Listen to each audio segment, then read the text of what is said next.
여사님들은 앞에 쓰시고 우리 날씨가 딱 좋네 오늘. 그 앵글에 들어오나 봐요. 약간 이쪽으로 이렇게 뒤에 얼굴 두분 안 가. 보이세요 이쪽으로. 너무 넓으니까. 아니 괜찮아요. 얼굴이 잘 들어야 되겠네. 파이팅 한번 해요. 그래요. 하나 둘 셋. 화이팅! 하나 둘 셋. 화이팅! 잘 나옵니다. 건강하시고 계시고 괜찮아요.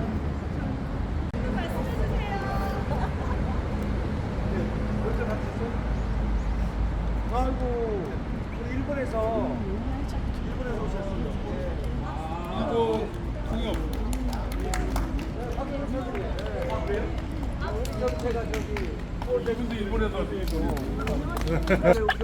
아리가또 고자이마스. 피디님, 안녕하세요. 최숙자님. 버려잡수 그렇게 다 들어가세요. 최지리님 일본에서. 안녕하세요.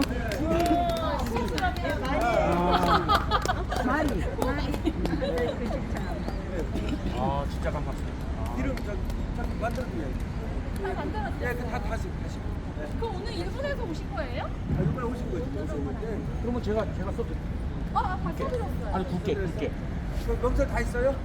자, 여기서부터는요. 제가 이제 먼저 많이 왔다 갔다 했기 때문에 안 되죠.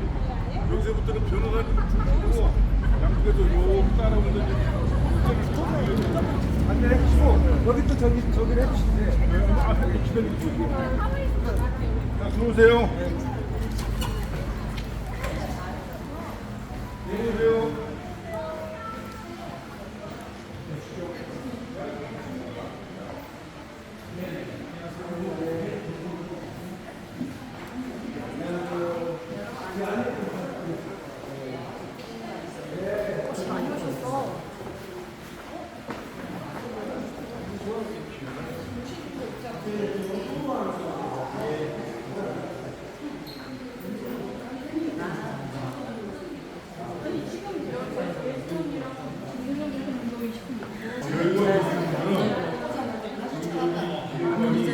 예, 가시죠. 최진희 여사님. 안녕하세요. 안쪽으로 오시면 됩니다. 예, 박정희 대통령 기념관을 방문해 주셔서 먼저 감사드립니다.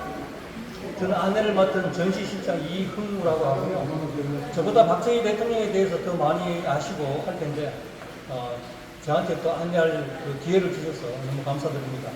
아는 만큼 열심히 해설하도록 하겠고요. 여기 분위기는 어떻게 느끼셨습니까?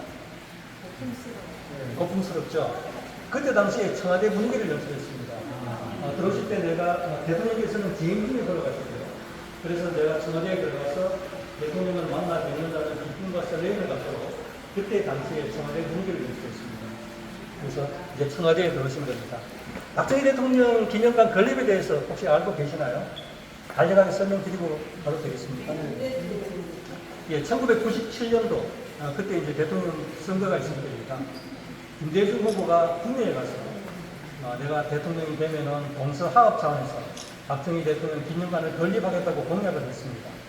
대통령이 당선되고 1999년 5월에 대구에 와서 이제 기념관 건립하는데 정부에서 200억을 지원하겠다 해서 경금 집행을 합니다. 그런 다음에 이제 박정희 대통령 기념관이 설립이 되고 그때 기념관 부지는 용산에다가 땅을 달라고 했습니다. 그랬더니 민족문제연구소에서 박정희 대통령 기념사업을 한다고 그렇게 또 반대가 심했답니다. 그때 서울시장은 공건이었고요. 그래서 이 땅을 이제 줬는데 부지는 3,300평 정도 됩니다. 서울시 땅입니다. 그렇게 해서 여기 땅이 선정되는데 옆에는 난지도, 쓰레기 매립장이 있지 않습니까? 그때 당시만 하더라도 이렇게 정비가 되지 않아서 냄새도 그렇고 먼지 난리도 아니었다 그럽니다. 그래서 이 땅을 줬다 그러니까 민족문제연구소에서는 알았다고 하더랍니다. 그때부터 이제 공사가 시작됐는데 2002년부터 시작이 되는데 2002년도 여기서 월드컵 경기가 열렸지 않습니까? 월드컵 경기가 열리다 보니까 시끄럽고 먼지도 발생하고 하니까 공사 일시 중지 명령이 떨어집니다. 월드컵이 끝나면 봉사 재개명령이 떨어져야 되는데 그렇지 않고 다음 정부로 넘어갑니다. 다음 정부가 누구지 아시죠? 노무현 정부. 노무현 정부에서 교부금 집행을 못하게 합니다. 그렇게 해서 봉사는 중지된 상태에서 5년 동안 정부하고 소송을 걸고 2009년도에 그때 이제 이명박 정부가 들었었는데 2009년도에 재단에서 승소를 하면서 봉사가 재개가 됩니다. 그때가 2010년도거든요. 2012년 2월 21일 날 박정희 대통령 기념관이 개관했습니다. 개관을 하고 이제 관람객을 맞이하고 이렇게 하고 있는데 여기 또 지역구 국회의원이 기념사업보다는 도서관으로 하라고 또 그렇게 방해를 또 많이 합니다. 2017년도에 현재의 모습대로 유목을림 증축을 해서 2019년 3월 1일부로 재개관했습니다. 재개관한 지는 한 4년 정도가 지나게 되는데요. 그래서 오늘 이제 오신 선생님들께서는 그런 모습을 이제 보게 되실 겁니다. 지금은 기념관도 있고 도서관도 있는. 네, 그렇습니다. 여기 이제 오실 때 보면은 어린이 이제 캐릭터가 있는데 도도련의 미미라는 캐릭터인데 7살 이하 어린이를 위한 어린이 박물관. 이제 여기는 박정희 대통령 기념관. 대통령에 대해서 좀 더 연구를 하고 싶다든가 많이 알고자 하는 분들이 이용할 수 있도록 항상 열린 도서관을 운영하고 있습니다. 여기 이제 박정희 대통령 기념관에 오신 여러분들을 환영하면서 안쪽으로 안내하겠습니다. 어느 기념관이나 박물관에 가게 되면 입구에 그 기념관을 상징하는 조형물이 설치되어 있습니다. 그 조형물을 이해하게 되면은 그 박물관의 성격을 대충 알 수가 있는데요. 여기 조형물은 대통령께서 지으신 책 제목, 국가와 혁명가나 이 제목을 빌려서 국가와 혁명가나 상징 조형물입니다. 대통령께서는 우리나라가 5천년 동안 가난과 배고픔에서 벗어나지 못하고 참 가난한 생활을 하고 있었는데 대통령께서는 어떻게 하면 잘 사는 나라를 만들까? 그래서 가난한 나의 스승이자 의미를 다할 정도로 마음속에 깊이 간직하고 있는 그것이 대통령이 되고 나서부터 이제 경제 개발을 시작하는데요. 여기 상징 조형물을 볼 수가 있고 또 안쪽으로 들어오시게 되면 천장에 빛이 있습니다. 천장의 빛은 에너지 근원을 표현하고 있고요. 물은 생명의 원천을 표현합니다.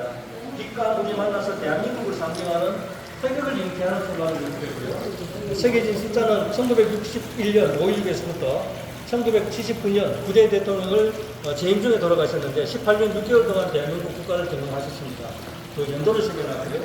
물은 국가를 위해 헌신하신 대통령의 땀과 눈물을 표현하고 있습니다. 흐르는 물체는 역사는 내 일생 조국과 민족을 위한 기림을 표현하는 국가와 혁명가나 상징 조형물이고 영상은 3분 영상으로 계속 보여주면서 대통령을 기억하고 추억하면서 그 시절을 이렇게 관망할 수 있도록 연출을 했습니다. 여기 이제 벤치로 만들어졌는데요. 저 빛은 조그마한 거예요? 예, 빛이 그 버거라이트 나오는 빛을 이야기하고 있습니다. 그 벤치는 여기 앉아서 이제 만남의 장소로서 다 모여서 그 시절을 이야기하면서 이제 전지전도 하도록 전시 연출이 있습니다. 자, 그럼 전시전도 하시겠습니다.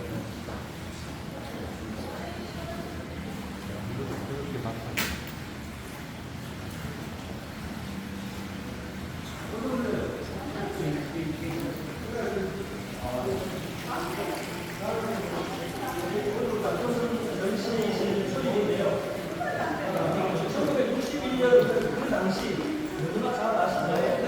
우리나라 일어난 국민소득이 82달러였어요.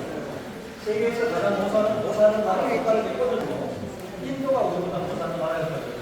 한국 우리보다 세계가 나서는 그런 나라였어요. 인식을 말고 할수 있는 수준을 말고 정말로 아무리 대신했던 겁니다. 우리가 2036년간의 신문 생활과 5년 뒤에 6개월 전년을 거치면서 전 국가가 다 합쳐야 됩니다. 그 이후에 10년인데요. 개발도 되지 않은 정말 농업국가, 가난한 농업국가였습니다.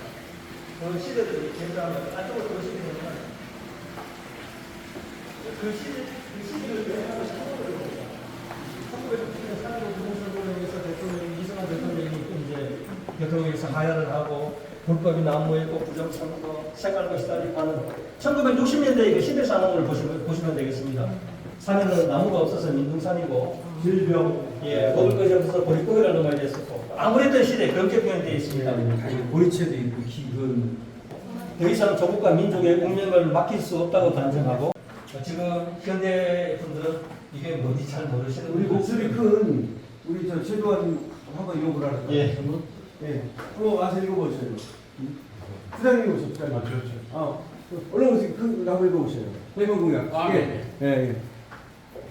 너무 크게. 혁명 공약 하나, 방공을 국시의 제일로 삼고 지금까지 형식적이고 구애에만 그친 방공 태세를 재정비 강화한다. 하나, 유엔 헌장을 준수하고 국제 협약을 충실히 이행할 것이며 미국을 위시한 자유우방과의 유대를 더욱 공고히 한다. 하나, 이 나라 사회의 모든 부패와 구악을 일소하고 퇴폐한 국민 도의와 민족 정기를 다시 바로잡기 위하여 청신한 기풍을 진작시키다. 하나, 절망과 기아 선상에서 허덕이는 민생고를 시급히 해결하고 국가 자주경제 재건을 총력을 경주한다. 하나, 민족적 수건인 국토 통일을 위하여 공산주의와 대결할 수 있는 실력 배양에 전력을 집중한다. 하나, 이와 같은 우리의 가업이 성취되면 참신하고도 양심적인 정치인들에게 언제든지 정권을 이양하고 우리들 본연의 임무에 복귀할 준비를 갖춘다. 감사합니다. 1961년 5월 16일 날 KBS 라디오 방송국에서 5시부터 9시까지 방송된 내용이 되겠습니다. 안쪽으로 보시면 되겠는데요. 여기서부터는 대통령이 6년 시절부터 5대 대통령 되기까지의 과정을 살펴보는데요. 군에 가시면서 생각이 있죠. 생각이 있고 박정희 대통령은 고령박씨 29세손인데요. 5남 2녀 막내로 태어났습니다. 집이 굉장히 가난해서 정말 학교 보낼 입장이 안 됩니다만은 그래도 교육열이 있는 부모님께서 9살에 구미 보통학교에 보내게 됩니다. 저 집안에서는 그 위에 있는 그 상희 씨하고 박정희 둘이만 구미 보통학교에 입학을 하게 됩니다. 그래서 구미 보통학교에서 6년 동안 공부를 하는데 공부를 참 잘했습니다. 그래서 3학년 때부터는 반장을 도맡아 했다고 그러고요. 졸업할 때는 이제 상조학교 진학시킬 가정 형편이 안 돼서 이제 뭐 그만두려고 했는데 구미보통학교 교장 담임 선생님이 부모님을 설득을 합니다. 이 똑똑한 박정희를 더 공부시켜야 된다고. 그렇게 해서 이제 대구 사관학교 시험을 치게 되는데요. 정말로 마음속으로는 제발 떨어져라라고 했었는데 100명 뽑는데 51등으로 입학을 하게 됩니다. 여기 있는 이 그림은 이제 학교 갔다 오게 되면은 집안에 재산인 소를 몰고 풀을 먹이러 가는데요. 그때 읽으셨던 책이 소설 이순신이라는 나폴레옹 전기를 읽으면서 군인의 꿈을 키우셨다 그럽니다. 그때 이제 이 꿈을 키워서 나중에 이제 군인의 길로 나서게 됩니다. 여기 6학년 때 박정희 대통령 사진인데요. 이 사진을 보고 이렇게 인형을 제작했는데 국제시장 명랑 특수 제작팀이 인형으로 제작을 했습니다. 또래보다는 굉장히 왜소했다 그럽니다. 왜소했지만은 그 야무지고 당찬 그런 모습을 보고 친구들이 예수방망이를 공부를 지어줬고요. 자, 여기서는 이제 대구 사범학교에 지나가게 됩니다. 그때 일제강점기 때는 3대 명문 사범학교라 그러면은 평양에 있는 평양사범학교, 서울에 있는 경성사범학교, 대구에 있는 대구사범학교가 3대 사범학교인데요. 똑똑한 학생들을 선생님으로 만들어서 우리 대한민국 사람들을 일본 국민화하기 위한 그런 교육을 시키기 위해서 이렇게 학생을 많이 모집했거든요. 여기에 이제 그때 1070명이 응시를 했다 그럽니다. 100명을 뽑는데 근데 51등으로 입학을 하게 됩니다. 근데 그때 이제 기숙사 생활을 하게 되는데 집이 가난하다 보니까 기숙사가 열대되게 되면은 집에 와서 그 돈이 마련될 때까지 학교를 못 가게 됩니다. 결석이 굉장히 많죠. 뒤에 이제 성적표가 있는데 성적표는 이제 꼴찌 수준입니다. 그러나 얘 재능은 다른 학생들보다 굉장히 이제 두각을 나타낼 정도로 아주 우수했다 그럽니다. 4학년 때 보면은 73분에 73인데 거꾸로 1등도 하는 그런 경우인데요. 대통령 재임 중에는 내 성적표를 공개하지 말라고 이렇게 말씀하셨거든요. 성적에는 그렇게 뭐 신경을 안 쓰신 거죠.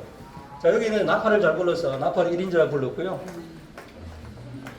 집안에서는 이제 이 계란을 모아서 이제 꾸러미로 이렇게 만들어서 판매를 해서 이제 그 교육비로 만들었는데 요 계란 꾸러미 모르시는 분들은 그래도 좀 부유한 그때 집안 아니면은 좀 잘 사는 이 시대에 태어나신 분이고, 그때는 농촌에서는 계란을 이렇게 꾸러미로 만들어서 판매를 하고 있습니다. 물물교환했습니다. 예, 계란을 물물교환. 예.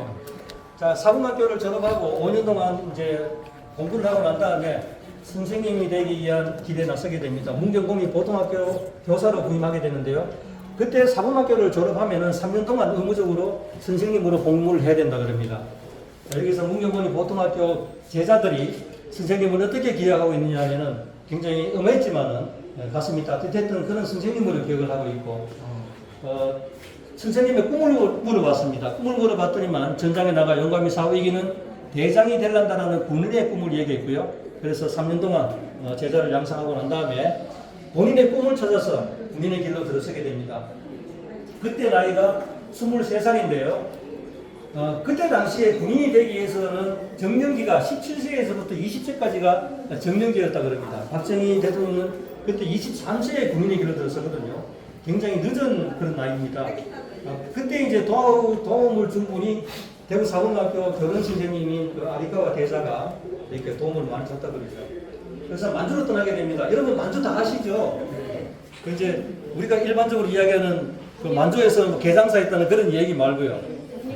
1931년도에 일본이 만주 사변을 일으켜서 32년 3월 1일 날 만주국이라는 일본의 괴뢰국을 만듭니다. 일본의 경상기지죠. 대륙 진출을 위한. 만주가 굉장히 공허화된 곳입니다. 1937년 산업개발 5개년 계획에 의해서 만주는 굉장히 중화 공업이 발전한 그런 나라였거든요. 거기에 이제 박정희가 봉천군관학교 후신인 신경군관학교, 거기에 이기생으로 입학을 하게 됩니다. 봉천군관학교는 여러분 잘 아시는 그 백선엽 장군 아시죠? 그분이 봉천군관학교 구기생 출신이세요. 평양사범학교 졸업하고 봉천군관학교에 가서 이제 그 영어학교 나와서 군인이 되고 길고 1963년 8월 30일 날 전역을 하면서 민간 정치에 참여를 하게 됩니다. 전역사에서는 다시는 이 나라에 본인과 같은 불운한 군인이 없도록 합시다 라는 전역사를 남기고 일하는 정당 민주공화당 대통령 후보로 나서서 이제 선거 유세를 하게 됩니다. 5대 대통령이 당선되고 받았던 무궁화 대훈장, 대한민국 최고 훈장이죠. 지금은 퇴임시에 훈장을 수여하게 되는데요. 그때는 취임할 때 훈장을 수여했다 그럽니다. 여기 방송되는데 방송되는데 보면 나옵니다. 방송 나올 때 보면은 목에 걸고 있었던 이 훈장이 이 대훈장이 되겠고요. 박정희는 5대에서부터 9대까지 대한민국 국정을 운영한 그런 16년 동안 대한민국 국정을 운영한 최장기간 운영한 대통령이 되었습니다. 자, 다음은 5대 대통령이 되고 이제 본격적인 경제 개발을 위한 포문을 여는 한강의 기적 저희 전시실이 되겠습니다. 경제개발 5개년은 5년 단위로 해서 1, 2, 3, 4차 경제개발 5개년 계획을 합니다. 대학을 나와도 일자리가 없고, 정말로 경제개발 하려도 돈도 없고, 기술도 없고, 정말 얼마나 절망스러운 그런 나라였겠습니까? 미국에 원조가 없으면요, 대한민국과 경쟁이 안 돼요. 아무것도 없거든요. 그래서 대통령께서 국가와 혁명과 나이로는 자주 독립된 한국을 창건하는 것이 본인의 소망의 전부다라고 할 정도로 자주적으로 스스로 경제를 발전하는 그런 나라가 되어야 된다라고 이제 결심을 하게 됩니다. 특히 이제 서독에 가서 이분이 서독의 총리입니다. 서독 총리인데 58년도에 우리나라를 다녀가신 분이거든요. 대통령에게 두 가지 조언을 합니다. 첫 번째는 경제 발전에는 도로가 만든 기간 시설의 정비가 선행돼야 되고, 두 번째는 공산주의를 물리치기 위해서는 이웃 국가의 손을 잡고 경제 개발에 매진하라고 이렇게 두 가지 조언을 하는데, 조언 일각에 대해서는 이제 그 포항제철 건설과 경부고속도로 건설, 댐 건설 이런 쪽으로 구체화가 되고, 조언 2각에 대해서는 이제 1965년 한일 국교 정상화로 구체화가 됩니다. 우리는 일본의 식민지였기 때문에 계획 청구권장을 받았고요. 필리핀이나 미얀마나 인도네시아 같은 경우는 2차 세계대전의 피해국으로서 일본으로부터 피해 배상비를 받습니다. 필리핀은 일본으로부터 5억 5천만 불의 피해 배상비를 받아서 권력 유지를 위한 밀항시설했는데 돈을 다 써버렸고요. 박정희는 그 돈을 받아서 경제개발하는데 돈을 썼습니다. 그래서 지금 보게 되면 우리나라는 경제가 굉장히 발전이 있고, 그 나라는 아직도 농업국가로 전락하고 있는 거죠. 지도자의 결정이 이렇게 많은 영향을 미친다는 것을 그 변화를 기대하면서 많이 설명을 하고 있습니다. 예, 광구 간호사 파견된 인원수를 볼 수가 있고요. 광구들은 한 8천여 명, 간호사들은 1,300여 명이 파견되었습니다. 간호사들이 가족과 나눴던 편지라든가 그거 통장 이런 것을 볼 수가 있고, 그때 광부들은 우리나라 5급 공무원의 7배 수준의 보수를 받았더라고요. 굉장히 많이 받았죠. 그래서 500명을 뽑는데 4만 6천 명이 몰려들 정도로 중학교 이상, 중졸 이상의 경력자를 뽑았는데 거기에 대졸자도 다 이렇게 응시를 해서 그 광부를 간 사람들은 고학력자들이 굉장히 많이 갔다 그럽니다. 그래서 나중에 한인촌을 형성하고 할 때 이분들이 많은 역할을 하게 되죠. 이거 한번 읽어보세요. 우리 자, 저도 보세요. 읽어보세요. 부장님 한번 읽어보세요. 네, 크게 한번. 우리들의 후손들이 오늘날 사는 우리 세대가 그들을 위해서 무엇을 했고 조국을 위해서 어떠한 일을 했느냐고 물을 때 우리는 서슴지 않고 조국의 근대화에 희망을 가지고 일하고 또 일하고 일했다고 떳떳하게 대답할 수 있도록 합시다. 1967년 1월 17일 박정희 대통령 연두교서 중에서. 감사합니다. 이곳은 대통령께서 쓰신 희호 전시 코너입니다. 62년도부터 79년도까지 매 연초에 대통령께서 희호를 남기셨는데요. 희호를 보면은 그 한 해 국정 운영을 어떻게 할 것이다 라는 것을 짐작할 수 있는 그런 자료가 되겠습니다. 대통령께서 특별시는 집무실하고 제2부속실 사이에 서무실이 있었다 그래요. 이 서무실에서 이제 영감이 떠오른다든가 어떤 일이 있을 때 이제 국교실을 쓰셨는데, 자, 대통령의 업적을 살펴볼 수 있는 그런 전시 공간인데요. 1961년도부터 79년도까지 6개의 카테고리로 나눠서 사진 자료와 함께 대통령의 업적을 살펴볼 수 있도록 이렇게 전시했습니다. 굉장히 많은 그런 업적이 있습니다만 중요한 것만 이렇게 발췌해서 전시를 하고 있는데요. 정말로 대한민국 전체를 비장이나 그런 대통령이 있었다는 것을 이 표에서 볼 수가 있습니다. 여기 있는 가위는 직접 테이프 커팅 하신 가위인데요. 개통식이나 중공식에서 사용하셨던 가위고요. 마지막에 사용하셨던 가위가 제 뒤에 이렇게 돌아가고 있습니다. 그때 이제 행사를 마치게 되면 의전 비서관들이 대통령께서 테이프 커팅한 가위를 수거해 가서 여기는 어떤 때 사용했다는 것을 새겨놨기 때문에 오늘날 우리가 이렇게 감상할 수 있는, 관람할 수 있는 그런 게 된 것 같고요. 대통령 이후에도 이런 것들이 보관이 되는지 모르겠어요. 지금도 의전 비서관들은 이렇게 많이 참여하실 겁니다. 해외에 있는 리더들은 박정희 대통령에 대해서 굉장히 많은 칭송을 합니다. 그러나 진짜 우리 대한민국은 이 박정희 대통령의 업적을 어떻게 하면 없애고 폐마할까라는 그 것에 몰두하는 그 모습을 보면 굉장히 안타까운데요. 미국이 등소평이가 박정희 업적을 그대로 벤치마킹해서 지금 중국으로 만들었습니다. 러시아 푸틴 대통령도 박정희 대통령 책을 읽으면서 러시아를 부강한 나라로 만들기 위해서 벤치마킹하고 있는데요. 진작 우리나라는 그렇지 못하다는 것이 참 안타깝습니다. 자, 여기 이제 종합 영상실인데요. 12분 종합 영상 보고 갈 시간 되죠? 예. 안쪽에 들어가시면 영상이 시작되겠습니다.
광고를 봤어요.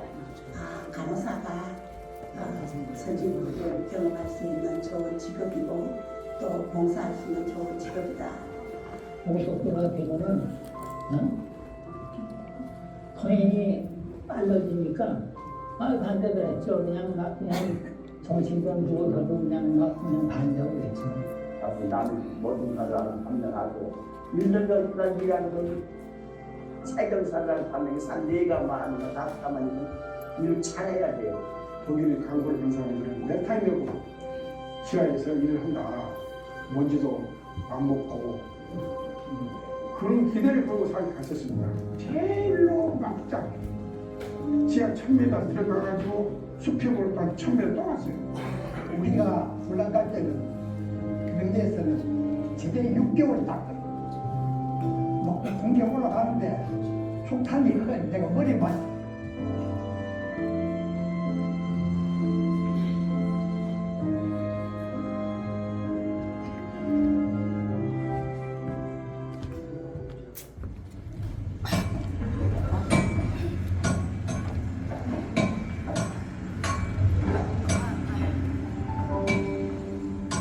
저는 김춘동입니다. 35살이었어요. 이제 35살이니까 지금 딱 40년 딱 됐네요. 그때 한 500명 모이는데 한 10,000명, 10,000명. 학교 그 운동장이 딱 차고 길거리, 서울 그 길거리 꽉 찼어요. 그리고 거기에 가면은 일단 먹고 살 수는 있겠다. 바깥에가 35도, 40도가 되잖아요, 여름에. 근데 그러면 땀 속에서 35도, 40도면은 아주 캄캄하고 아주 삭삭하기 때문에 공기는 희박하죠. 공기는 지상에서 품어서 밑으로 지하로 넣잖아요, tum을 통해서. 내가 또 가가지고 한 3개월, 4개월도 못 되는데 동료 하나 좋았어요. 그걸 보고 참 동료 처음 울었습니다.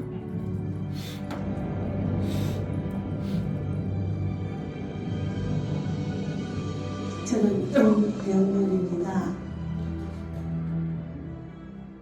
정말 아름다운 도시예요. 라인강, 모젤강을 끼고 있는 병원에서 저는 이름은 김상순입니다.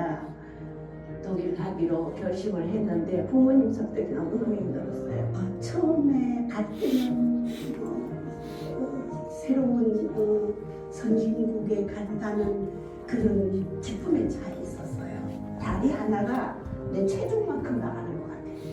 그런 노인들을 씻기고 닦이고 먹이고 그게 여기서 한국에서 한 일하고는 엄청 다른 그런 일을 했어요. 7명 친구가 없었으면 힘들었죠. 혼자 있었으면 아마 견디기 힘들었을 겁니다.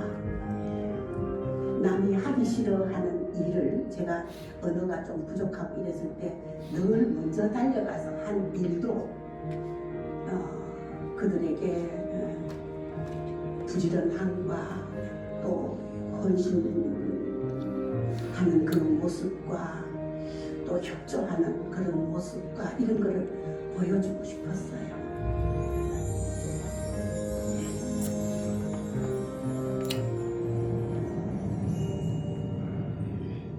강호수입니다. 우리 해병대의 청룡부대 전투부대 일진으로서 우리는 딱 잘라가지고 그대로 목탁 해갖고 이제 기록 훈련을 산소 들어가서 하니까 하고 나와가지고 얼마나 밤에 숨겨 놓고 툭툭 바로 물랑비를 나가고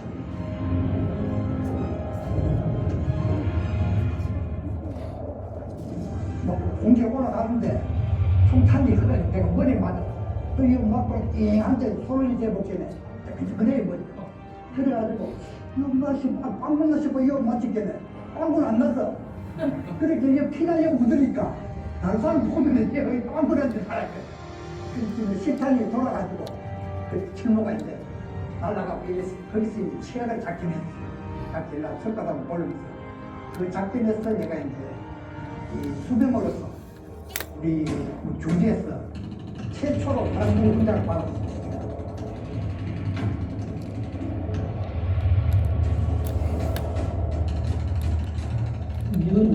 윤영호라고 한국에 67년도 11월 20일인데 박정희 대통령께서 경부고속도로를 허갔다고 대변쪽 한 사람하고 중경 한 사람을 보내달라고 요청을 했습니다. 그때 내가 대정부로 나가게 됐습니다. 공사가 시작된 거는 경부고속도로가 1968년 2월 1일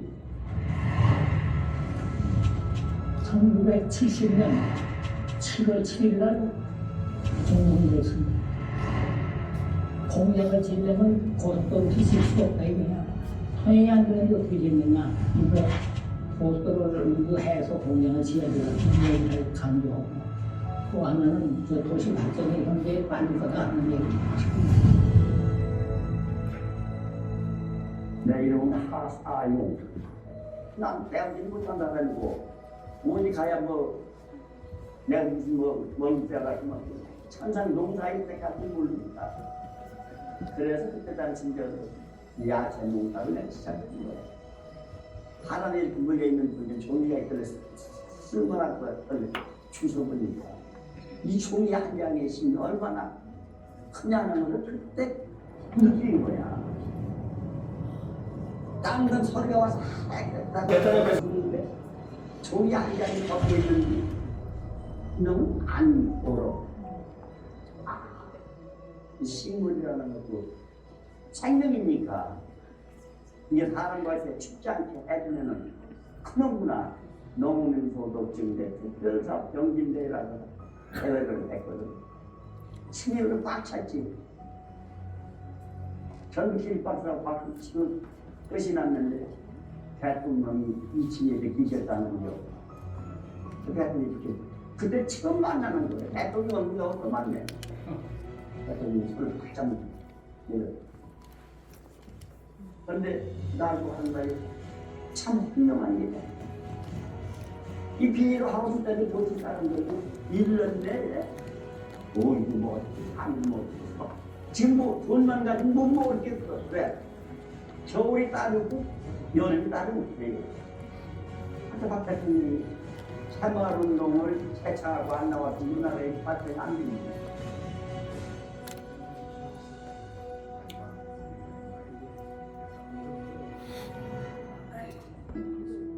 싸우기 어디 뭐 이래가지고 그거에서 나가서 돈도 많이 벌잖아요. 그러니까 쉽게 얘기해서 한국의 고속도로 발전되면서 선생님 막 계속 그냥 발전해 나갔죠. 전투로 나와가지고 탄표를 갖다 주워라 해요. 그런 걸 다 모아가지고 우리 한국 다 보냈어. 그래서 이 새마을운동이라는 일종의 잘 살라고 한 거야.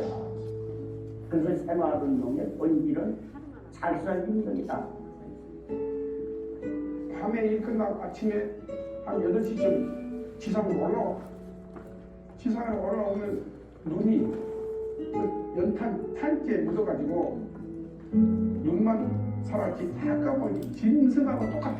그러니까 박정희 대통령이 그 우방성들 앞에서 우리가 잘못해가지고 여러분이 여기까지 왔다. 여러분의 고생은 훗날 보람있을 것이다. 뭐 거창하게 얘기하자면 애국심입니다. 저 한 사람으로 인해서 한국이라는 나라의 이미지가 실추된다는 건 저는 아마 참을 수 없었을 겁니다. 한국가를 다 못 부르고 박근혜 대통령 그리고 유경수 여사가 눈물 때문에 눈물 흘다 보니까 계획과를 못 부르고 거기서 서로 깨닫고 통곡이 나온 거예요. 뭐 우리가 올라가서는 뭐 한국은 해결되고 말았어요. 우리 한국 간호사들은요 극동에서 온 천사라고 얘기를 했어요.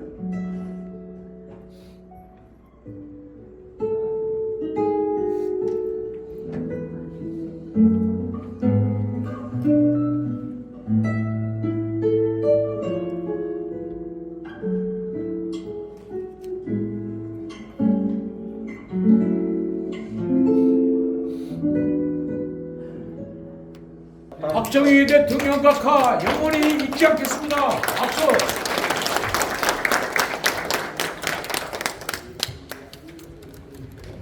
네, 계단 조심해서 올라오시기 바랍니다.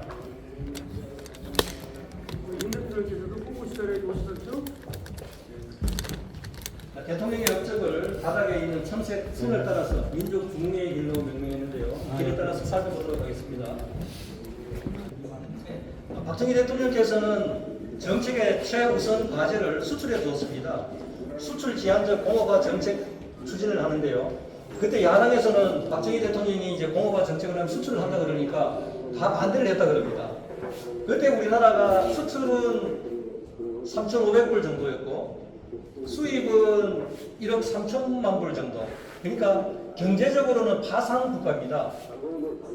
그런데 그래서 이제 박정희 대통령은 수출밖에 길이 없는 거고 수출을 통해서 우리나라를 잘 사는 나라로 만들어야 되겠다고 하니까 야당 지도자는 그렇게 하면 안 되고 수출할 것도 없으니까 수입 대체 공업화 정책을 하게 되면 1억 3천만 불 대체가 되지 않습니까? 그런 정책을 펴야 된다라고 다 반대를 합니다. 대통령이 나중에 이제 정책이 왔던 거죠. 그래서 수출품을 만들 공단이 필요했던데요. 그때 만든 공단이 이제 구로공단인데 우리가 최초 64년 11월 30일 날이 1억 불 수출한 날입니다. 그날을 기념하기 위해서 수출인 날로 지정했고 지금은 우리나라가 무역 1조 달러라 해서 수입 수출 1조 달러가 넘어서 12월 5일 날을 무역의 날로 지금 기념하고 있거든요. 그때 박정희 시절 때는 이제 11월 30일 날로 수출인 날로 이렇게 지정했습니다. 구로공단에서 이제 수출품을 만들어내는데 그때 우리나라는 인력이 노는 사람도 많았고 인력이 많지 않습니까? 그래서 노동 집약적인 공업화 정책을 추진하게 됩니다. 구로공단에서 이제 경공업 위주로 해서 수출품 생산하는데 구로공단에 의해서 부평공단, 중앙공단으로 확대가 되거든요. 지금은 이 구로공단이 디지털 단지로 바뀌어서 우리나라 IT 산업을 선도하고 있습니다만 그때 구로공단은 이런 모습으로 이렇게 만들어졌습니다. 여기서 만든 생산품이 60년대 생산품인데요. 50년대는 우리가 기술이 없으니까 오징어를 잡고 면사, 번데기 그 집이죠. 이런 것을 수출하는 그런 수준에 머물렀습니다. 60년대 들어오면서 이제 구로공단, 부평중앙공단에서 이제 가발 만들고 우리나라 사람 손재주가 많았잖아요. 가발, 목재 가공, 이제 봉제, 신발 이렇게 함으로써 70년대가 되면은 우리나라가 10억 불 달성을 하게 됩니다. 대통령이 수출 10억 불을 달성하고 비서관한테 묻습니다. 자 이제 우리가 10억 불을 수출했는데 100억 불 수출하려면 어떻게 하면 되느냐 하니까 비서관들이 지금부터는 중화공업화를 해야 된다고 보고를 합니다. 그래서 우리나라는 1973년 1월 12일부터 대통령이 정책 선언을 하면서 중화공업화가 시작되거든요. 그때 중동에서는 전쟁이 일어납니다. 중동 전쟁 다 들어보실 겁니다.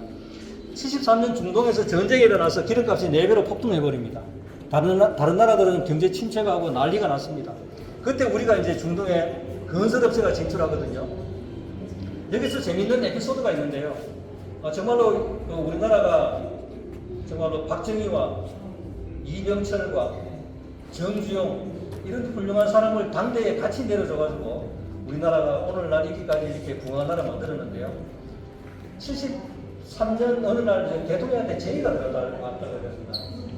중동에서는 전쟁으로 인해서 지금 5.18을 주체를 못해서 거기에 지금 개발을 할 모양인데 대한민국도 참여할 의사가 없느냐고 이제 와서 이제 관계자를 보냅니다. 관계자들이 갔다 와서 대통령한테 보고를 하는데 거기는 일할 때가 못 된다라고 보고를 해요. 1년 내내 비도 안 오고 물도 없고 모래장을 모래만 이렇게 있고 낮에는 한 60도까지 올라가는 더운 날씨고 중동에는 또 술을 안 먹지 않습니까? 술도 없고 여튼 환경이 도저히 일할 환경이 못 된다라고 이야기합니다. 75년 여름날 박정희 대통령이 정주영을 불러서 관계자를 보내서 이렇게 보고를 받아보니 일을 못하겠다 그런다. 인자까지 거기 갔다 와서 일을 못할 것 같으면 난 포기할 테니까 갔다 와서 보고해라. 5일 만에 중동 갔다 와서 보고를 하는데 지성이만 광천이라고 보고합니다. 그러니까 관계자를 보냈더니 막 일을 못한다 그러는데 정종이가 갔다 와서 일을 하기 그렇게 좋을 데가 없다는 거예요. 여러분 속으로 한번 생각해 보세요. 자, 갔다 와서 보고를 합니다. 1년 내내 비가 안 오니까 1년 내내 일할 수가 있고. 자, 생각하셨죠? 두 번째. 모래. 낮에는 더우니까 낮에 자고 밤에 일하면 된다. 중동에는 기름이 많이 있으니까 횃불 들고 일도 많이 했다 그래요. 밤에 일하면 됩니다. 그리고 모래 자갈이 지천에 깔려 있어서 그 세면대만 있어 비비게 되면은 그 원자재 걱정할 필요가 없습니다. 그럼 물을 어떻게 해결할 거예요? 자, 유조선이 기름을 싣고 하혈을 하게 되면 빙계로 가야 되는데 거기에 물을 싣고 해결하면 됩니다. 그러고 술이 없으니까 그 술값 나갈 일이 없어요. 그 돈이 다 우리나라에 들어올 겁니다. 그렇게 해서 75년도부터 79년도까지 정말로 칼 뒤에 달러를 주체 못할 정도로 실어왔다 그럽니다. 204억 불 정도 이제 벌어왔다 그러는데 그때 당시에 수출액의 한 40%가 중도에서 이제 돈을 버는 거죠. 그때에서 서울에서 부산까지 428km를 429원에 키로당 1억 원 정도가 소요됐고요. 2년 5개월 만에 완성했습니다. 3년 내로 되면서 최초 계획은 8차선으로 계획을 했다고 합니다. 우리나라가 나중에 정말로 그 마이크 시대가 오고 이런 길이도 확장될 필요성이 있기 때문에 8차선으로 계획했는데 반대가 심해서 4차선으로 계획을 하고요. 고속도로 좌우 50m는 접도구역 개발 제한구역으로 바꿔놔서 나중에 확장할 수 있는 여지까지 다 만들어 놓은 것을 대통령이었습니다. 그리고 이제 그 주지를 확보하는데 경북 서울시가 나오고 경기도 모지사를 불러서 평당 300원 이하로 매일 하도록 지시를 해요.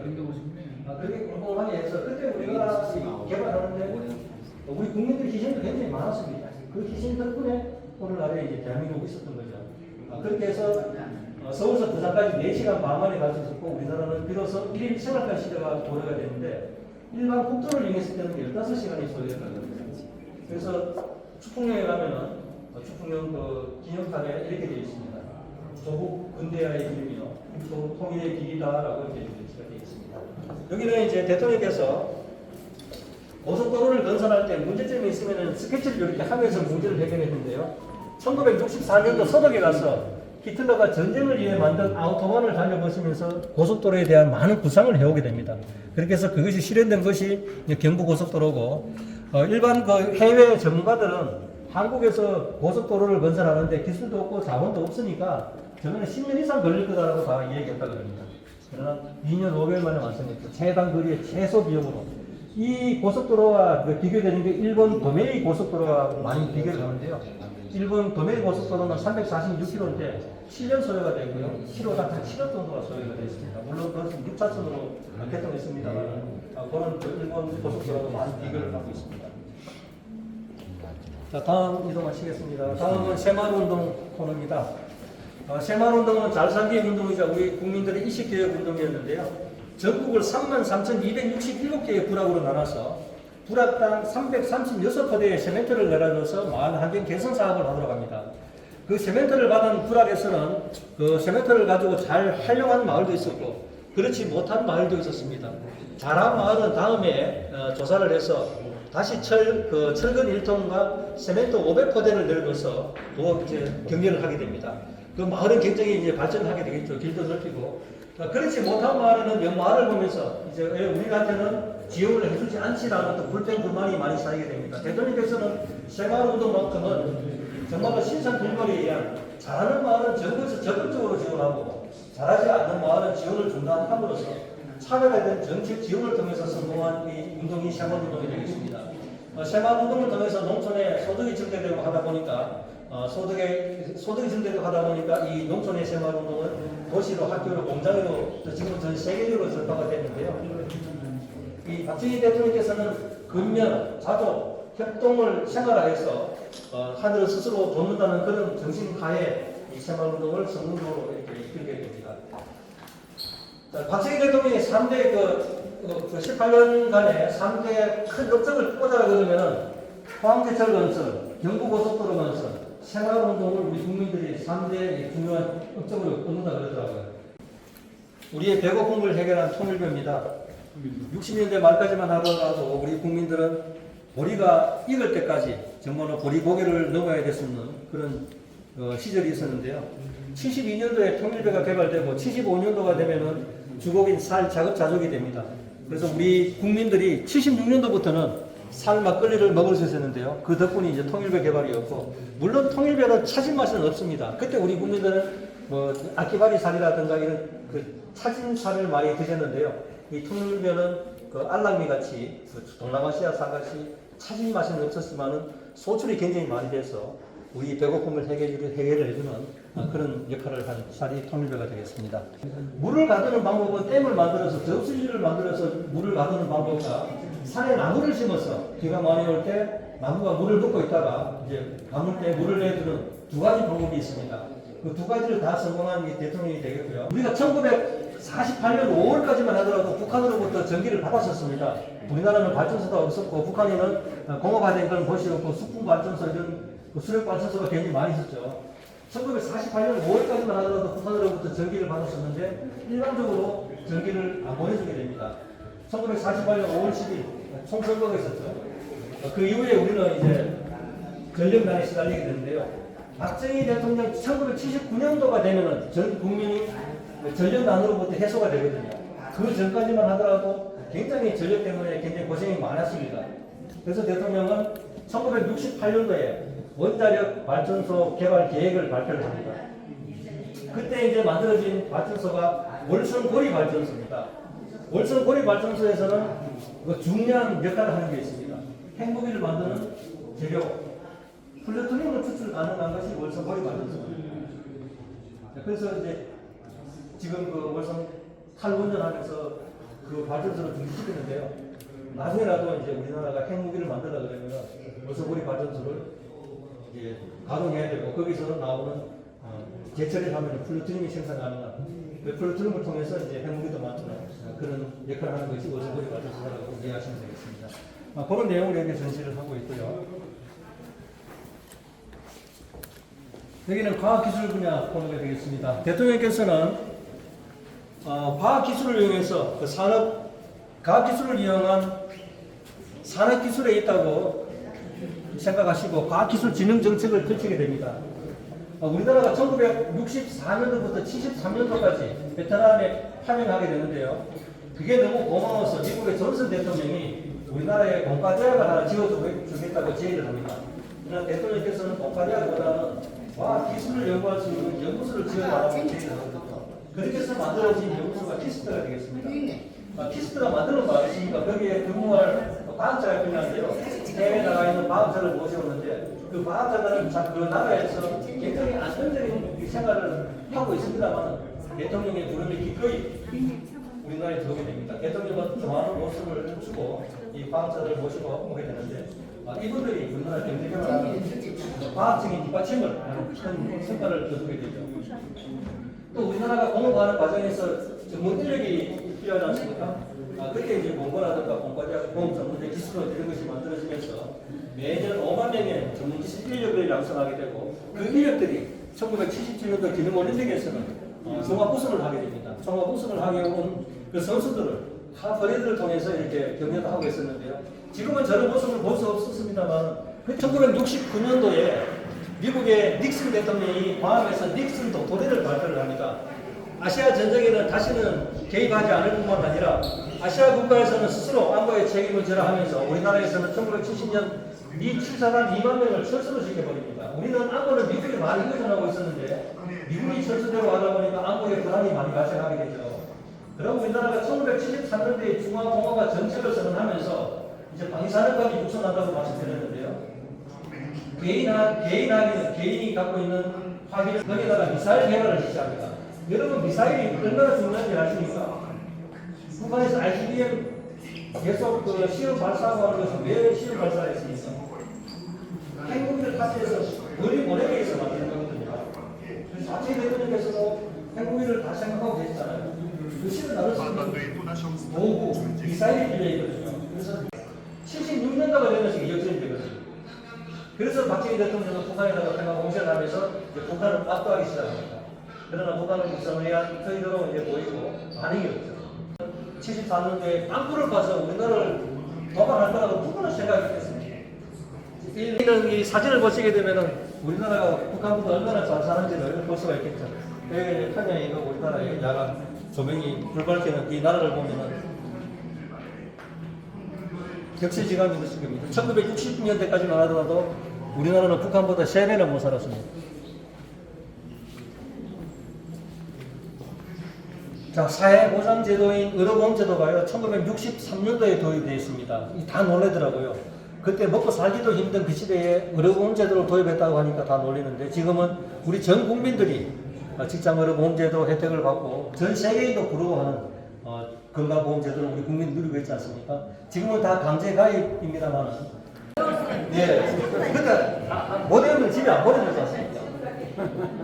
우리가 일제 36년간과 6.25 전쟁을 거치면서 우리나라 문화재는 다 파괴가 되고 훼손되고 난리가 아니었죠. 그래서 박정희 대통령께서는 문화재를 발굴하고 보존하고 계속 발전시키기 위해서 문화재 보호구역도 만들고 특히 경제가 어느 정도 궤도에 오르면서 문화예술을 위한 그런 또 정책을 많이 펼치게 됩니다. 세종문화회관 국립극장도 이렇게 만들고 태권도를 국기로 제정해서 국위선양도 하고 올림픽에 나가게 되면 메달 바치였었는데 지금은 다른 나라에서도 이 태권도를 굉장히 잘 하더라고요. 메달 하나 따기가 지금 굉장히 힘든데 특히 77년도에 올림픽 구상을 하고 79년도에 이제 선언을 합니다. 올림픽 개최 선언을 하는데 여러분께서는 그 전두환 대통령 그 시대에 갑자기 이렇게 유치된 건 아니면 박정희 시대 때 벌써 경제하고 국제 규격에 맞는 그런 경제도 만들고 그렇게 하셨다고 합니다.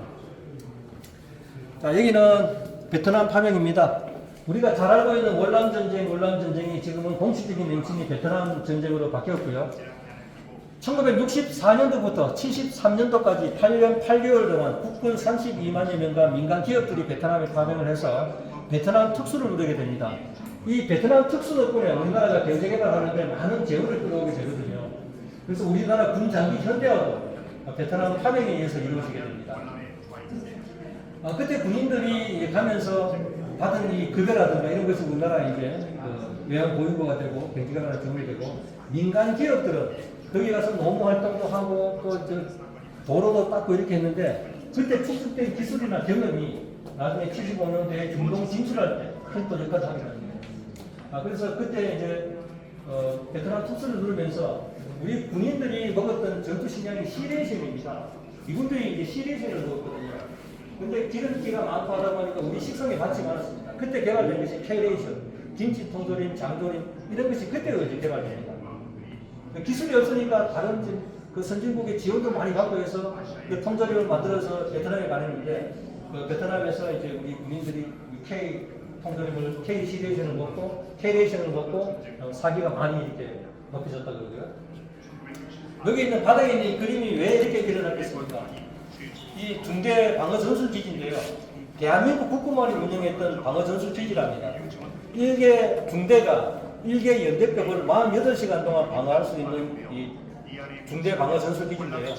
미국은 대대급 방어 전술 기지를 채택했는데 만약에 미국이 이 우리나라가 운영하는 이 중대 전술 기지를 운영했더라면 베트남은 폐막하지 않았을 것이다. 굉장히 잘 만들어진 이 지지라는 것입니다. 그래서 여기 전시를 보셨고요. 대통령께서는 베트남이 폐망하는 것을 지켜보시면서 일기로 남기셨습니다. 자, 여기에 이제 대통령의 외교 활동은 정말로 실리 외교였습니다. 우리나라는 돈도 없고 자본도 없으니까 대통령께서는 해외 자본과 기술을 이용해서 우리나라를 산업화시키고 수출을 해서 그 돈을 갚으면 된다고 생각을 했었습니다. 그랬더니만 또 야당 지도자들은 해외 차관 얻어오게 되면 그 나라 식민지가 되고 속국이 되니까 차관은 절대 얻으면 안 된다고 다 또 반대를 합니다. 참 대통령의 결단이 굉장히 많습니다. 다 반대를 하는데 대통령의 결단에서 이루어진 게 굉장히 많거든요. 여기 있는 이 그림 사진, 이게 1966년도 베트남 파병 7개 나라 정상들이 필리핀에서 정상회담을 합니다. 이분 아시죠? 필리핀 대통령 마르코스. 동기입니다. 1917년생. 17년생. 케네디 대통령도 1917년생에 있어요. 동기생입니다. 그런데 마르코스는 1965년 12월 30일 날 필리핀 대통령이 되거든요. 65년도에 필리핀 대통령이 되어 20년 동안 필리핀을 정치합니다. 그 부시하고 발생했다고. 자, 이것은 10월 유신을 할 수밖에 없었던 대통령의 고뇌에 처한 모습을 볼 수가 있는데요. 자, 10월 유신이야말로 어떤 사람들은 또 이제 제3의 쿠데타라고 이야기를 합니다. 첫 번째 쿠데타는 5.16 혁명을 첫 번째 쿠데타라고 그러고, 두 번째는 1965년 한일 국회 정상화를 두 번째 쿠데타라고 그러고, 세 번째는 10월 유신을 세 번째 쿠데타라고 그러는데요. 다 반대했다는 거죠. 우리 전 국민들이 다 반대를 했는데 그걸 기꺼이 이겨내고 단임한 겁니다. 10월 유신은 그 좌파 인터넷은 어떻게 그 설명하고 있냐면은 박정희 대통령이 장기 집권을 하기 위해서 소헌법적으로 단행한 비상조치가 10월 10일이라고 얘기합니다. 만약에 우리나라에 10월 10일이 없었으면요, 73년도 중화공업화 정책선언이 없었고요, 중화공업이 없었으면 우리나라는 오늘과 같은 공업화된 도시를 만들 수가 없었을 겁니다. 이제 그 만주에 가서 만주의 산업개발 500년 계획을 보면서 중화공업이 굉장히 유통이 됩니다. 만주가 굉장히 공업화된 도시예요. 그때 인구가 한 3,500만 명 정도 됐는데 잘 사는 콩 생산하고 하던 그 땅이 일본이 이제 병창기지로 만들면서 중화공업 부흥하면서 산업화된 도시로 바꿉니다. 박정희가 다 봤죠. 그래서 10월 1일을 하게 되는데 또 박정희 대통령은 민주화를 후퇴시킨 대통령이고 독재자라고 그랬는데요. 여러분, 독재자가 백성을 배불리 먹입니까? 독재자가 백성을 가르칩니까? 그렇지 않지 않습니까? 민주화가 되기 위해서는 미국의 정치학자 로버트 다하리 연구를 했는데요. 1인당 국민소득이 4천에서 7천 원 정도가 돼야 되고 물적 기반이 조성돼야 되고요. 중산층이 형성돼야 되고 민주 시민이 되어줘야 된다고 합니다. 그런 것도 없이 민주화는 안 된다는 거죠. 엘비 토블러 같은 경우도 산업화 뒤에 오는 것이 민주화다라고 얘기했고요. 대통령은 다 알고 있습니다. 78년도에 우리나라가 지대지 미사일을 개발함으로써 이제 핵무기를 실어 넣을 수 있는 그런 무기는 만들어졌고 핵무기만 만들면 가지 않는 거죠. 합시키게 되고요. 자, 여기는 대통령 신년사를 들어볼 수 있도록 전시하고 있습니다. 나중에 시간 되시면 엄청 대통령께서 하신 어록 한번 볼 게 엄청 많네요. 네, 들어보시고 다음 3층으로 이동하시겠습니다. 3층은 이제 판이 진행됩니다. 예.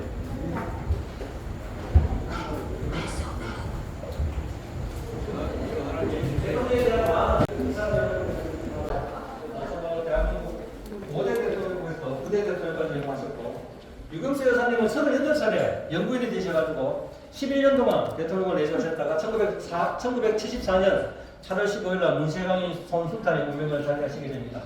여기는 수고실이고요. 대통령께서 자사실 앞에 보시고 나가실 겁니다.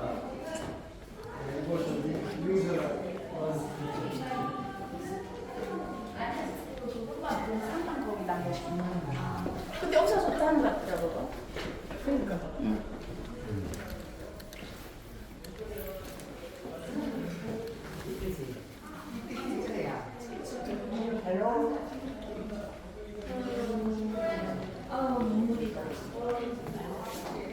유경수 여사님께서 돌아가시고 나서부터는 경리에서 배드민턴을 즐겨주셨는데요. 사용하셨던 라켓이 되어 있고 지금 그 화살통은 지금 청와대에서 대통령 관련 전시를 하고 있습니다. 거기에 지금 대여된 상태고요. 이것은 유경수 여사 관련 코너가 되겠습니다. 대통령 전시 공간으로서 최초 계획은 없었는데요. 이 이제 설계한 사람 꿈에 왜 내 코너는 없냐고 유경수 여사님이 나타나셨답니다. 그렇게 해서 이제 만든 코너인데요. 어깨동무 잡지를 창간하셨고 대통령 이제 여사님께서 쓰신 글씨입니다. 웃고 내를 보고 내를 꿈에 키우자. 9월 5일로 되어 있지 않습니까? 8월 15일로 돌아가셨는데 왜 그렇게 됐냐면 9월 7일 날 부산 어린이회관 개관식이 예정되어 있었다 그래요. 미리 써놓은 글씨인데 유작으로 남게 된 것이고 청와대에 들어가시면서는 이제 공부하는 연구인이 되겠고 국민의 야당으로서 국민의 소리를 바로 대통령한테 이렇게 전달을 하고 생활은 중산층 정도로 유지하겠다라고 본인과의 약속을 하고 들어가셨다 그럽니다. 대통령 유품권입니다. 대통령께서 사용하신 소태가 묻은 그런 유품들인데요. 정말로 이게 보면은 소박함이 묻어나지 않습니까? 돌아가시고 국군 서울지구병원에 갔는데 그때 군의관이 이 환자가 대통령인지 몰랄 정도로 정말로 낡은 시계라든가 넥타이 핀 구두 혁대 이런 것을 보고 대통령인지 몰랐다. 그리고 청와대 정리를 하기 위해서 비서관들이 갔더니만 변기통에 벽돌을 놔서 물도 그렇게 아껴 쓰시더라 하고 혼자 계실 때는 지무실에서 에어컨도 켜지 않고 부채로서 저희를 시키셨다 그럽니다. 자, 대통령의 변화된 모습을 이렇게 벽에 있는 사진을 보고 한번 보시고. 네. 네.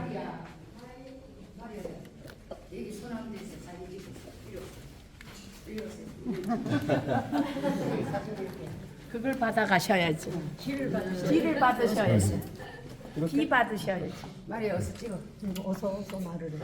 어서 말을 해. 자, 하나, 둘. 기 받으세요. 하나, 둘.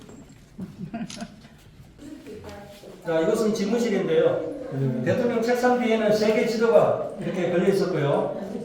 좀 이따가 제가 여기 들어가셔가지고 걸상에 앉으셔서 의자에 앉으셔가지고 사진을 찍으시죠. 실물 크기 있어요? 예, 실물극입니다. 1대1입니다. 키가 작으시네. 예, 65. 비슷하시네요. 여권 보시게 되면 165에 65kg 돼 있고, 맞아요. 예, 유병수 여사님은 165에 55kg. 그래서 키는 똑같이 돼 있습니다. 바깥에서 찍으셔도 예쁘게 나옵니다, 사진. 네, 비슷하시. 근데 그 보면 이렇게 작아 보이지 않는데 예. 우리 봤을 때는 생각보다는 작으시네. 의자에 앉으셔서 하나 컷 하시죠. 아무한테 이렇게 안 하는데 특별히 한번 이게 대통령께서 쓰시는 아닙니다. 복제한 겁니다. 그거는 대통령 기록관에만 있습니다. 우리가 제3공화국 드라마 보게 되면 대통령 책상 뒤에 대통령을 상징하는 공항의 무관 문양이 되어 있지 않습니까? 실제적으로는 세계 전도가 있었고요. 대통령 집무실에 오시면서 항상 지도를 보면서 우리는 언제 선진국처럼 사상을 만들까를 생각하셨던 것 같고, 여기 있는 이 사진이 청도 신도리 마을 세관운동의 발상지였던 청도 신도리 마을 주민들을 격려하고 있는 모습이고요. 잘 만드신다. 그리고 저쪽에 인력이 청와대에 걸려 있었던 인력입니다. 그리고 돌아가신 시간 보여주고 있습니다. 청와대 그때 당시에 청와대 이렇게 생겼고 이렇게 재현을 했습니다. 지금의 청와대는 노태우 정권 때 그 전에 있던 청와대를 걷어내고 만든 것이 지금 청와대고요. 초대 대통령 할 때는 경무대라고 들으셨잖아요. 경무대였고 윤보선 대통령이 4대 대통령인데 윤보선 대통령이 들어가면서 청와대를 개명을 합니다. 그때 청와대를 개명하면서 쭉 청와대로 오다가 이제 그 전에 가서 걸어내고 오대우 대통령이 현재 청와대를 만들었고 지금 윤석열 대통령이 이제 용산 대통령실로 오면서 신기한 개방이 됩니다. 여기까지 대통령께서 비공식적으로 타셨던 메르세데스 벤츠를 쓰는데요.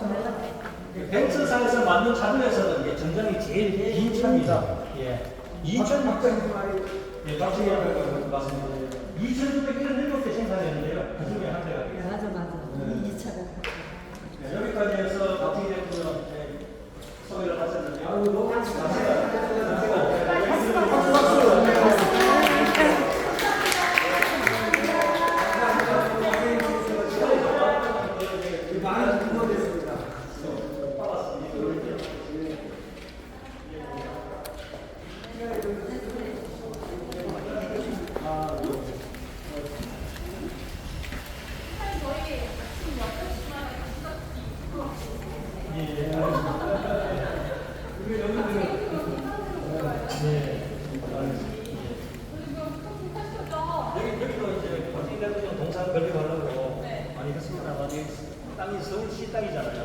서울시 땅에 조형물을 설치하기 위해서는 조형물 설치 위원회를 통과를 해요. 원래 공장도 만들어 놨는데 무슨 하기 때문에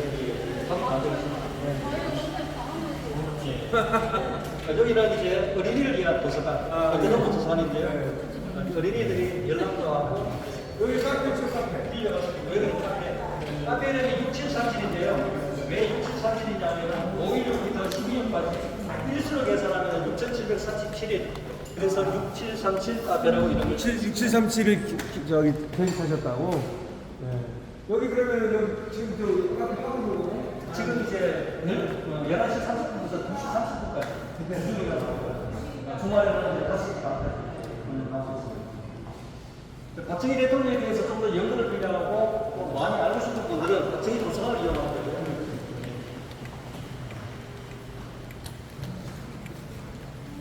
여기가 이제 박정희 도서관인데 나스콘 이쪽으로 가시면 말로 연구를 말씀드리겠습니다.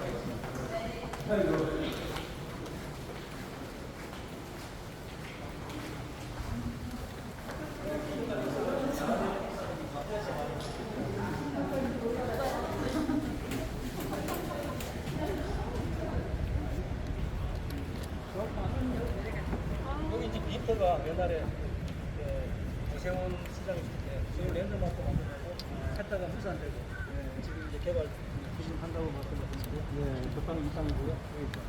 오른쪽에 한시 방향에 보이는 저 높은 산 쓰레기산입니다. 96m의 쓰레기산인데 서울링 들어보셨죠? 서울링을 저기에다가 설치한다는 겁니다. 하늘공원에. 하늘공원 반대편이 노을공원. 그 학교 골프. 쓰레기 산에다가 저기 나무가 되게 큰거 봐. 예. 저기 이제 쓰레기 붓고 거기에 이제 흙으로 그다음에 나무 심어놓고. 예. 그렇게 해서 다리가 불편하신 분들은 저기 엘리베이터를 이용하시면 되고요. 이쪽에 엘리베이터 있어요. 어떻게? 그래, 엘리베이터 타. 하신 분들 엘리베이터 친구.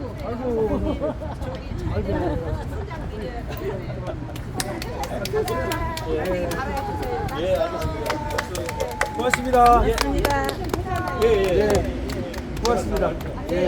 감사합니다. 네, 고맙습니다. 예, 감사합니다. 예, 내려갑시다. 예, 내려가십시오. 조심히 내려가시고요. 네.